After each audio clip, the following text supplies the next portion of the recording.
But it's very important to note here that the issue of salaries is not something that we're seeing taking place today. This is a long pending issue, and many a times in the past has, these kind of situations have cropped up where MeECL employees have had to wait for months for their salaries, and the larger issue here that we have to note is that MeECL is going through a lot of financial stress. They have huge outstanding dues. There's a lot of revenue leakages taking place. Because of these kind of problems plaguing the system, salaries sometimes they take a hit. And now what we need to see is what are the short-term solutions and what are the long-term solutions.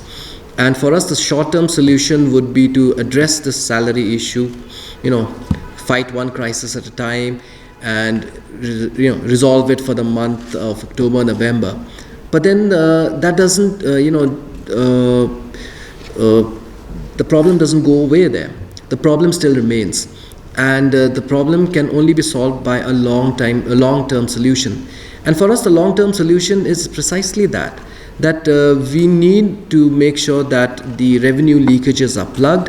We need to make sure that the efficiency of the billing goes up, that is, to plug the revenue leakages. We need to ensure that the AT&C losses, they come down, and transmission distribution losses come down. For these kind of things, we are having interventions wherein we are bringing new technology which is being used all over the world, which has proven to bring down our AT&C losses. So we're bringing these kind of technology into Meghalaya. And at the same time, we need to also look at how we can bump up our revenue.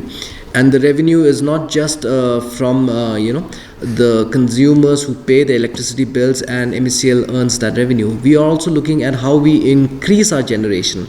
So by increasing our generation, we would not have to rely on power sourced from outside the state. We would be able to generate our own power, and whatever power that we have, excess power that we have, surplus power, we will be able to sell that also. So it becomes a revenue generating mechanism for us. So these are the things we're exploring. That's why going in a big way into solar is also not just to go for clean energy, for which this government is totally committed, that we believe in clean and new and renewable energy. But the message is not just that, but the message is also that we want to increase our generating capacity from clean renewable energy like solar, like hydro. And when we increase it, then we are opening up a new chapter in the history of Meghalaya, wherein we'll be able to be a state which will be able to generate a lot of revenue, like a state like Himachal Pradesh and Uttarakhand right now. So they earn a sizable chunk of their revenue from the hydropower that they generate. So Meghalaya, being a state with more than 3,300 megawatts of generating capacity, for which we have not even tapped 10% of that. We are still stuck at 5% of our generating capacity, hydro generating capacity. So it's a shame, actually. And that's why as a government, we have to look at during this short span of time, when we have the opportunity as a government, the NPP-led government wants to make sure that we tap into this and increase our generating capacity. So to answer your question about salaries, we are very sincere, we are very committed to this, and we see the kind of service which has been provided by the employees of the MeECL. We really appreciate that, and we are very thankful for that. And they have to understand that this is a problem which will require a long-term solution.